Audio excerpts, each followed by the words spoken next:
Ciao, everyone. Welcome to Off the Map. I'm Ginger Pelirroja, and if you're used to hearing Keith's voice right about now, don't worry, he's not far. He handed me the keys this week because today we're going somewhere that hits close to my heart. We're heading to southern Italy. Not the Amalfi Coast, not Rome, not the places your feed is already full of. We're going to Matera, a city carved into the bones of the earth itself. With me is Lucia Ferrante, who was born in Matera, left as a young woman, and came back to dedicate her life to sharing its stories. Lucia, before we get into any history, just take me there.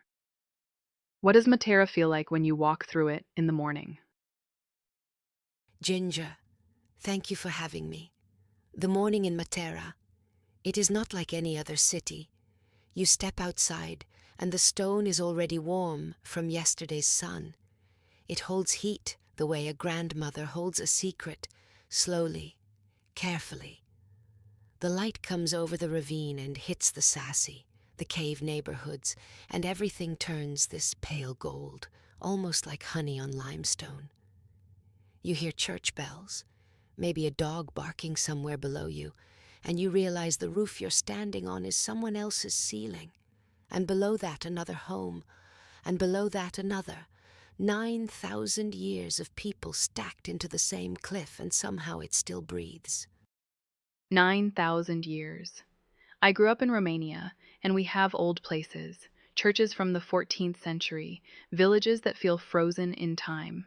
But 9,000 years? That's not history. That's something else entirely. When did your family first come to Matera? My grandmother was born in the Sasso Caveoso, that is the older of the two Sassi districts. Her family had been there for generations before her. She lived in what people call a casa grotta, a cave house, one room. The family on one side, the donkey on the other. A cistern cut into the floor to catch rainwater. No electricity, no plumbing.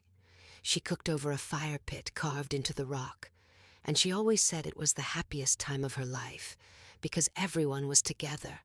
The whole neighborhood was like one family. You could hear your neighbor singing while she made bread. You could smell what everyone was cooking. The children played on the terraces, which were really just the rooftops of the houses below. There was no privacy, but there was no loneliness either. That's the thing people don't understand about these old places, isn't it? We look at the conditions and think, how terrible. But the people who lived it remember community. They remember belonging. I have seen the same thing in Romanian villages. Everyone's struggling, sure, but no one's struggling alone. Exactly. And that is the tragedy of what happened next. In 1952, the Italian government decided the sassi were, how do I translate it, la vergogna d'Italia, the shame of Italy. The conditions were real: malaria, overcrowding, children dying. So they passed a law and forced everyone out. 15,000 people relocated to new concrete apartment buildings. My grandmother was one of them. She told me she cried for a week. Not because the new apartment was bad, it had running water, it had a toilet, but because she lost her neighbors, she lost the sound of the stone. She said the new walls were too thin. She could hear strangers, but not family. That breaks my heart. It's the same story everywhere, isn't it? Progress comes and it takes something with it. In Romania, under Ceausescu, they bulldozed entire villages to build apartment blocks. The buildings were better on paper, but the soul was gone. Did anyone resist? Some people refused to leave. They stayed quietly, illegally, in the upper caves where the authorities did not bother to check. For 30 years, the sassi were almost empty, abandoned, overgrown. The government wanted everyone to forget they existed. But a group of young people, lawyers, students, artists, they formed a cultural club in the late 1950s and started exploring the abandoned caves. They found frescoed churches no one had seen in decades. They found cistern systems that were engineering marvels. They realized, this is not shame. This is 9,000 years of human genius. And they began fighting to save it. And they won.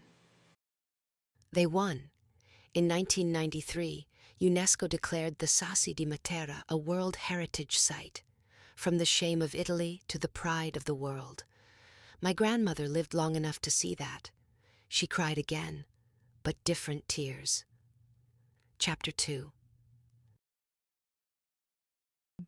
Okay, I have to ask about the food, because I've been to southern Italy, and the food there isn't just food, it's an argument. Every grandmother thinks hers is the best, and honestly, they're all right. What does Matera taste like? In Matera, everything begins with bread. The pane di Matera is famous. It has its own IGP certification, like a fine wine. It is made with durum wheat semolina from the Murgia Plateau, shaped into large loaves and baked in wood-fired ovens. But what makes it special is the tradition. In the old sassi, each family had a stamp, a wooden seal with their family symbol. You would mark your dough and carry it to the communal oven, the forno pubblico, where every family's bread baked together. The baker knew which loaf belonged to which family by the stamp. It was practical, yes, but it was also a daily ritual of trust. You gave your bread to someone else's fire. I love that. That's not just baking. That's a social contract. Your neighbor's hands are feeding your family. We had something similar in Romania, the communal bread ovens in Transylvanian villages. You'd bring your dough wrapped in cloth, and the whole street would gossip while the bread rose. Some of my earliest memories smell like wood smoke and warm flour. Yes, it is the same spirit. And the bread lasts. A good loaf of pane di Matera stays fresh for a week or more. That was necessary when you were poor. Nothing was wasted. Stale bread becomes crappiata, our traditional bean and grain stew, or it becomes cialeda, bread soaked in hot water with tomatoes, olive oil, and a raw egg stirred in. Food of the poor, but I promise you, it is food of the soul. You're making me hungry and emotional at the same time. What about the churches? Because I've heard there are these incredible frescoed cave churches hidden throughout the ravine, and most tourists walk right past them.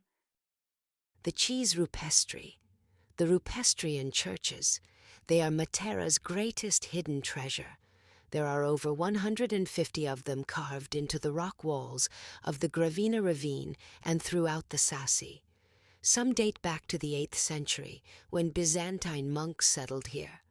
They carved entire sanctuaries out of limestone, arches, columns, altars, all from the living rock. And then they painted frescoes of saints, of the Madonna, of Christ, painted directly onto the cave walls in pigments made from local minerals. Some are fading now. Some have been damaged by moisture, by time, by tourists touching them. The crypt of the original sin, we call it the Sistine Chapel of Rupestrian art, has frescoes from the 9th century that will take your breath away. I've seen old churches in Romania, painted monasteries in Bukovina, where every wall is covered in frescoes, exposed to the elements for 500 years.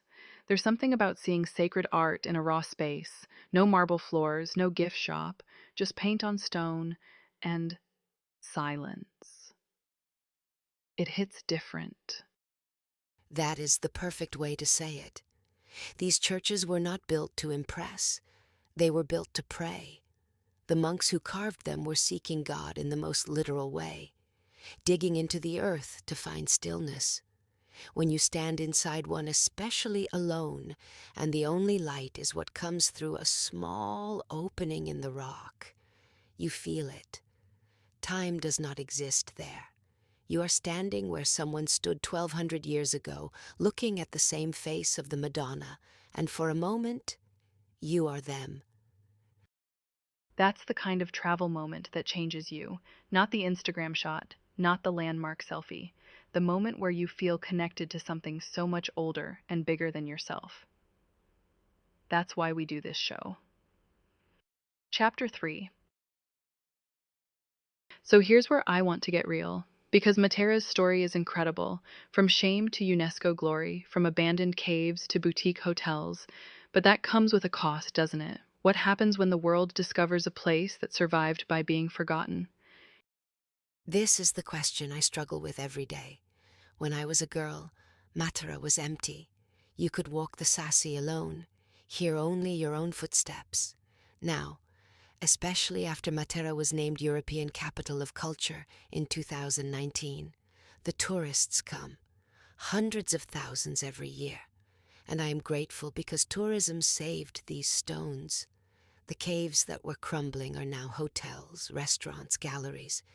People live here again, but the people who live here now are not always the people who lived here before. The old families, my grandmother's neighbors, most of them never came back. They stayed in the new apartments. The sassi are beautiful again, but they are different. A cave that held a family of 8 and a donkey now holds a boutique with handmade ceramics and a price tag my grandmother could never imagine. Gentrification inside a 9,000-year-old cave. That's wild when you say it out loud. But it's happening everywhere, isn't it? I've watched it happen in Bucharest. Neighborhoods where my parents' friends used to live are now cocktail bars and co working spaces. The buildings are prettier, but the stories are gone. Exactly. And the frescoes. I mentioned the tourists touching them. Every hand that reaches out to feel the paint destroys a little more of it. The moisture from skin, the oils. Frescoes are incredibly fragile. Some of the Rupestrian churches have lost entire panels to curious fingers. We are loving these places to death. I tell visitors, please look with your eyes, not your hands. But when you feel moved by something, the instinct is to reach out. I understand it. I just wish there were fewer hands. That tension between sharing a place and protecting it, that's what this whole show is about. Keith started off the map to spotlight places the guidebooks skip. But there's always that paradox. The moment you put a hidden gem on the map, it's not hidden anymore. How do you navigate that, Lucia? Honestly, I think the answer is in how you come. If you come to Matera for the photograph, for the image of yourself standing in front of ancient stone, you take something and leave nothing. But if you come to learn the bread stamp tradition, to sit in a Rupestrian church in silence to listen to a local tell you about their grandmother, then you are part of the story. You carry it forward. The Guna people Keith spoke with in episode 1, they said the same thing, yes? Come with respect. See us. That is all we ask. It is the same here. Matera does not need more visitors. It needs more witnesses. witnesses. I love that word. Not tourists. Witnesses. People who carry the story forward. Yes, my grandmother witnessed the evacuation. The young activists witnessed the abandonment and chose to fight. UNESCO witnessed the value. Now it is the visitors' turn. If they witness well, Matera survives, not just the stone, but the spirit. If they come only for the photo, then we become a museum. Beautiful, yes, but empty again, in a different way. That lands hard, Lucia, and it reminds me, if you're listening right now and this kind of travel speaks to you, the kind where you actually show up and experience a place for real, not just skim the surface, that's exactly what Dalasite on Tour is about. Keith built this community for people who want to travel with intention. Check the show notes for more on that, because this is the way to do it. Lucia, before we go, if someone listening books a flight to Matera tomorrow, what's the one thing they should do that no guidebook will tell them? Wake up before sunrise. Walk to the Belvedere di Murgia Timone, the viewpoint across the ravine. Stand there as the light comes. Do not take a photo. Not yet. Just breathe. Watch the stone change color, gray to gold to almost pink. Listen to the bells. Let the city introduce itself to you on its own terms. That is how Matera wants to be met. Not conquered, met. That's beautiful. Lucia, thank you. Truly. You didn't just tell us about Matera, you made us feel it, and that's the whole point. Thank you, Ginger. And thank you to everyone listening. Come see us, but come gently.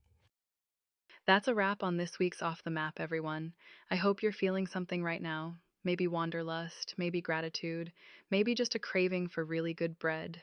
We'll be back in 2 weeks with another voice from a place the world almost forgot. Angelen?